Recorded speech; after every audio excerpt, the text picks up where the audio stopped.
zeriktirgan sabab endi Yulduz Usmonovani primadonnani farzandi bo'lib ulg'ayish qiyin emasmi degan savol.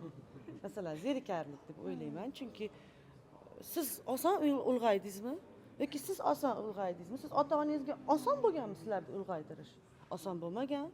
Meni ham ota-onamga oson bo'lmagan. Ishda bo'lgan, farzandidan kechib qo'yib, xalqqa xizmat qilish kerak bo'lgan, ya'ni kechib qo'yib degani endi vaqt ajratmasdan bo'lib ketdi bag'i, shevada bo'lib ketdi. Vaqtini buvamga berib, oilasini boqib, ular 8 ta farzand ularga qaragan, o'zi bu yerda qaragan. Xullas, mana shunaqa boqqan. Oson bo'lmagan bu narsa. Shuning uchun bu eng zerikarli savol deb o'ylayman. Keyin anaqa sevganingiz nima edi? Yo'q, turmush o'rtog'ingiz bormi? Nimaga ko'rsatmaysiz? Bo'lganda ko'rsatardim. Yo'q. O'zimga ham ko'rinmadi.